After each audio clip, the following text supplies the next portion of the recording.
simple. Le but est simple. Le but est simple. On va faire un petit jeu normal. C'est-à-dire que je vais vous raconter des anecdotes. Et c'est à vous de savoir si elle est vraie ou si elle est fausse. La personne qui aura tout juste ou qui se rapprochera le plus de la victoire, je lui ferai un ASMR personnalisé sur TikTok. Il y aura un TikTok réservé pour lui, pour se détendre. Voilà, ça durera quelques minutes, c'est pour vous. Donc attends d'appliquer et à voir si je bluffe ou pas. Sachant que j'ai rien préparé à l'avance, parce que ça va être trop compliqué. Donc c'est que de l'impro, ok? À part une ou deux, mais ça je... Donc on est parti, je vais vous raconter quelques anecdotes et à vous de vous dire si elle est vraie ou si elle est fausse. Alors on commence tout de suite par la première anecdote. Première, c'était lorsque j'étais petit. Il y avait une fête dans mon village, tout se passait bien, seulement voilà, j'étais un petit peu fatigué. Et du coup ma grand-mère a décidé voilà, de me prendre chez elle pour m'allonger. Donc elle a fait le petit clic-clac et elle m'a allongé sur le lit pour que je dorme. Alors que la fête n'était pas encore terminée. Et puis une fois qu'elle m'a allongé sur le clic-clac, très bien, elle m'a abordé comme font les grands-mères, c'est une pépite intact comme ça. Et ensuite, elle part de la maison, très bien, de 10 et 15, 20 minutes. Au bout de 20 minutes, je suis assez petit, hein, je dois avoir quoi, 9-8 ans. Et là, à travers la fenêtre, j'aperçois un motard qui se gare. Et justement, qui croise ma grand-mère, je l'aperçois qui dit: est-ce que ça vous dérange si je me gare là à moto? Ma grand-mère qui lui dit: non, pas du tout. Très bien. Ma grand-mère elle part, le motard s'arrête là. Il est un peu spécial ce motard puisque il prend du temps à enlever ses gants, à enlever son casque. Avec du recul je m'en aperçois parce que moi-même je suis motard et je mets pas 3 heures pour enlever mon casque, tu vois. Et donc il met du temps, tu vois. Et puis quand il n'y a personne dans la rue, j'entends quelqu'un rentrer dans la maison. Ça rentre, ça ne toque même pas, ça rentre directement. Sur le coup, je pensais que c'était ma grand-mère qui avait oublié peut-être ses clés, peut-être quelque chose. Et alors du coup, je me lève sur le lit et je dis: mamie, c'est toi? Pas de réponse. Je répète: mamie. Et là de suite, le mec prend la fuite. Il ferme la porte très vite. Il remonte sur sa moto en quelques secondes et il se casse complètement à toute vitesse. Et c'est bon, j'ai eu un petit moment de bug. Et après je me suis dit: mais en fait, j'étais face à face avec un cambrioleur. Mais comme j'avais 9 ans et j'avais un physique assez imposant, faut dire que je ressemblais un petit peu à The Rock. Il a fui. Il a dit: oulala, non, je fuis. Et donc il est parti. Alors premier réflexe, qu'est-ce que j'ai fait? Je suis vite parti du lit, j'avais le cœur qui battait fort. Et je suis allé rejoindre mes parents, mes grands-parents qui étaient à la fête du village. Et je leur ai dit qu'il y avait effectivement quelqu'un qui est rentré dans la maison. Personne n'a cru. Personne n'a cru. Ils ont dit: mais non. Bah si. Et après au final quand même, ils m'ont cru. Et du coup on allait checker tout ça. Et au final, tout allait bien. Et ce mec, on ne sait pas qui c'est. Voilà. C'est un motard, mais apparemment il n'était pas d'ici. Donc faites attention aux motards. À votre avis, est-ce que cette petite anecdote est vraie ou fausse? Pour la question 1. Je vous laisse quelques secondes pour y répondre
j'ai passé la journée entière à détecter sur la plage.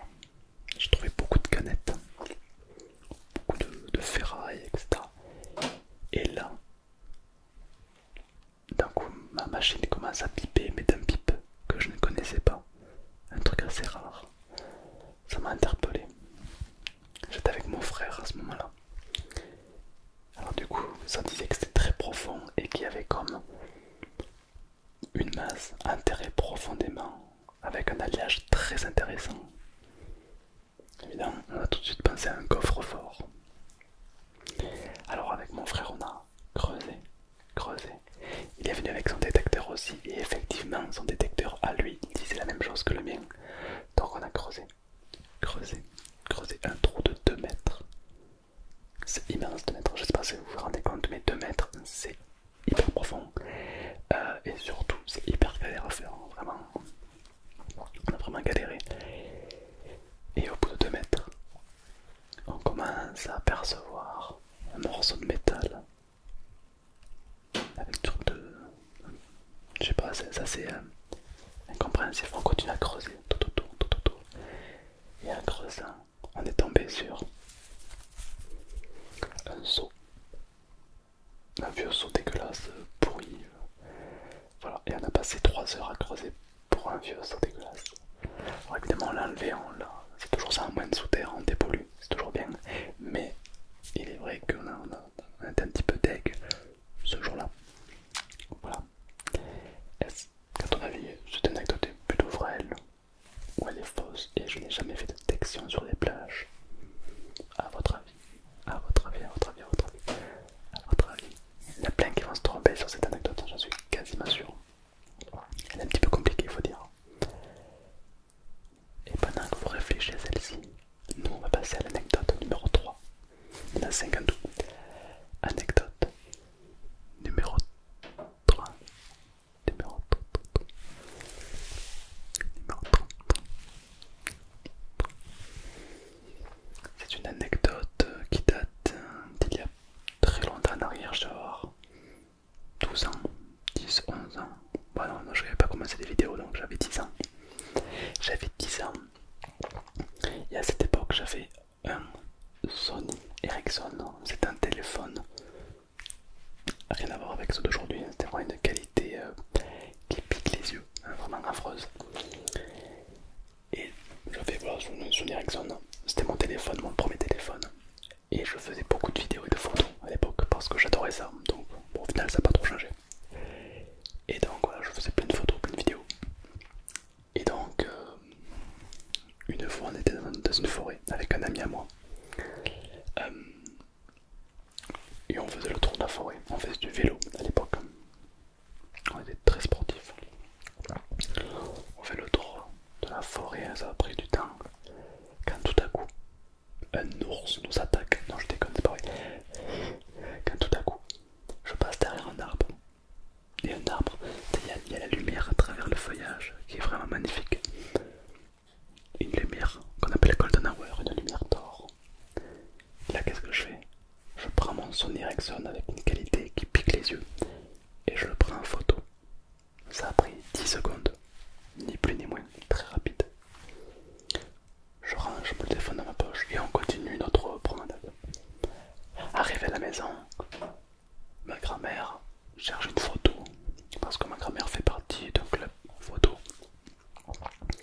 Et elle demande, elle n'a pas fait de photo, elle me demande si moi j'ai une photo en stock. Et je lui dis oui, j'ai pris une photo d'un arbre avec mon vieux téléphone. Bon voilà. Enfin, à l'époque c'était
est-ce que c'est complètement inventé cette anecdote? Complètement. Ou alors, est-ce qu'elle est réelle? Réelle? Réelle? Ou pas? Elle est pas facile. Elle est pas facile, elle est pas facile, elle est pas facile, elle est pas facile, elle est pas facile. Peut-être qu'il y en a parmi vous qui vont le savoir. Et nous on va passer à la quatrième anecdote. La quatrième anecdote. La quatrième anecdote. Je vous laisse un petit peu de temps pour que vous puissiez bien écrire les questions pour pas que j'aille trop vite. On est quand même là pour se relaxer, pour se détendre. La quatrième anecdote se passe il y a 3 ans, 4 ans, il n'y a pas très longtemps, à Toulouse. Je venais de rencontrer Altéane et donc je visite un petit peu Toulouse. Moi qui sors d'un tout petit village, évidemment Toulouse, ça me semblait le futur, tu vois. Et j'étais dans un quartier assez compliqué, mais moi j'ignorais que c'était un manger. Si tu veux, j'étais un enfant, pour moi tout est beau, tout est rose, et j'ignorais qu'il y avait des racailles. J'ignorais qu'il y avait des gens qui avaient des couteaux dans les poches, je ne savais pas, pour moi c'était pas possible. Et donc je marche dans les rues de Toulouse, c'était 1h du matin, me demandez pas pourquoi, je ne sais pas. Et donc je marche dans les rues de Toulouse, c'était 1h du matin, et je croise un groupe de mecs avec une capuche, pas très amical, enfin. Ils viennent me voir, et je pense qu'ils voulaient pas faire Monopoly, tu vois. Ils commencent à m'encercler. En quelques secondes, j'étais surpris, j'étais en mode wow, incroyable. Et là, il y a un gars qui commence à sortir un couteau à cran d'arrêt. T'as des couteaux qui montent là comme ça. Là, je me dis, ça pue. Hein. Il était pas là pour me préparer un petit roast beef. Non, non, non. Là, il est là pour me faire du mal. Il commence à me parler, à mettre la main sur mon épaule et tout. Tu vois, il prend la confiance très rapidement. Jusqu'au moment où il y en a un du groupe qui dit mais tu fais pas des vidéos sur YouTube? Et moi je dis, et là tout de suite, incroyable. Ouais, j'adore ce que tu fais, machin, on a fait une photo ensemble, vraiment c'était incroyable. On a fait une photo, non on n'a pas fait de dédicace, on a simplement fait une photo. Et puis on a discuté un petit peu de YouTube hein, pour combien tu touches, etc. Voilà. Et puis après ils m'ont laissé tranquille et puis ils étaient contents, moi j'étais hyper content et au final ça m'a fait une très belle expérience, voilà, tout simplement. Et puis j'ai pu repartir comme si de rien n'était. Et depuis j'ai pas eu de soucis, j'ai jamais eu de problème au final. À ton avis, cette courte anecdote est-elle vraie ou fausse?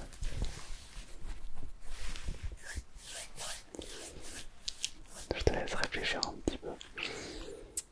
Je pense, j'ai vraiment très hâte de voir un peu vos réponses pour la quatrième anecdote. Et peu à peu on va passer à la cinquième, donc la dernière.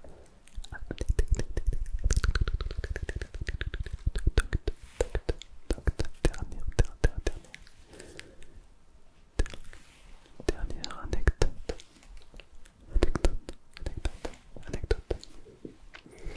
La dernière anecdote se passe il y a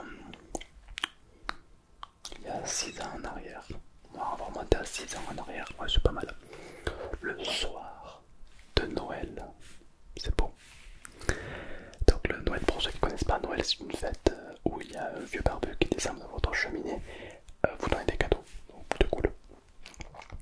Donc c'était le soir de Noël, et donc on était dans le village, etc. Mais ce soir j'étais en pleurs, voilà, et ma mère aussi. Ma mère et moi on était en pleurs, on était en larmes. Pourquoi? Parce qu'en fait, quelques jours avant, on avait perdu notre petit chien. Voilà. Le petit chien s'était enfui dans la forêt. Et ça faisait 4 jours qu'on n'avait aucune nouvelle de lui. Et donc au bout de 4 jours ça pue un peu quoi. Tu te dis le chien rip. Et alors, quelques jours avant, on est allé voir le vétérinaire. Et on leur a dit voilà, notre chien a disparu, il ressemble à ça, à ça, à ça, à ça. Donc les jours passent, aucune nouvelle du chien, introuvable. Le soir de Noël, on n'a pas pu vraiment profiter de Noël,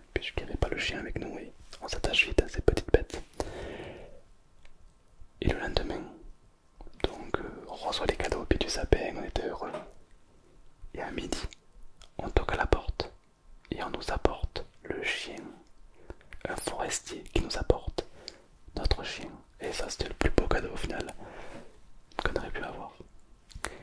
Et là on se dit mais comment c'est possible? On l'a jamais vu ce forestier, d'où il vient, comment il connaît notre adresse, comment il a su que c'était notre chien à nous, sachant que notre chien n'a pas de collier, il n'est pas tatoué, il n'a rien. Et en fait, c'est une énorme coïncidence, car en fait, quand on remonte quelques jours en arrière, on était donc au vétérinaire, et quand on a appelé la femme tout qui craque, quand on a appelé la femme au téléphone, on lui a dit voilà notre chien, il ressemble à ça, on lui a donné cette description, on leur a donné mon adresse, et il se trouve que dans la salle d'attente, il y avait un forestier. Donc un forestier c'est quelqu'un qui s'occupe des forêts, on va dire, qui a entendu la conversation au creux de son oreille. Et lorsqu'il est parti en patrouille dans la forêt, il se trouve qu'il a vu le chien qui correspondait dans ses souvenirs à la description. Et du coup, il s'est plus ou moins rappelé de l'adresse, parce que c'est un petit village quand même. Et il nous l'a apporté le jour, la veille, le lendemain de Noël. Voilà. Donc il était assez maigre, il était dans un petit état, mais on a pu le soigner. Et au final, alors je vous parle, tout va bien. Tout va bien, tout va bien. Donc c'est une anecdote qui est plutôt belle dans le sens où ça se passe le jour de Noël, donc on va dire un miracle de Noël et une coïncidence plutôt folle. Est-ce que selon toi, cette anecdote est-elle vraie? Ou alors il y a trop de coïncidences et elle est plutôt fausse selon toi? Plutôt vraie ou plutôt fausse? J'aurais curieux de savoir ta réponse. Et voilà, je ne sais pas qu'est-ce que je pourrais dire de plus pour voir quelques questions sur ces anecdotes. Je dirais que pour l'histoire du chien, pour la cinquième, on était tous très très tristes et qu'il nous le rapportait vers midi et qu'on l'avait perdu quelques jours avant, le chien. Voilà, tout simplement. J'espère que parmi vous il y en a qui auront trouvé. N'oubliez pas que si vous avez juste sur les 5 questions, je te fais un TikTok pour toi. Ou alors celui qui se rapproche le plus de la victoire.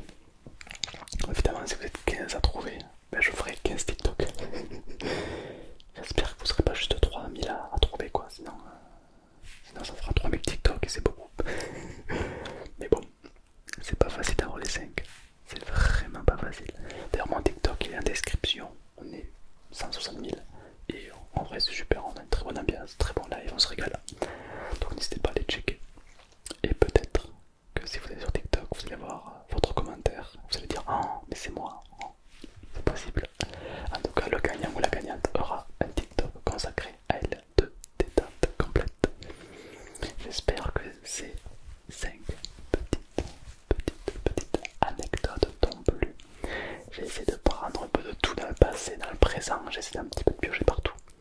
Sachant qu'il y a 2 fausses et 3 vraies. Voilà, avec ça tu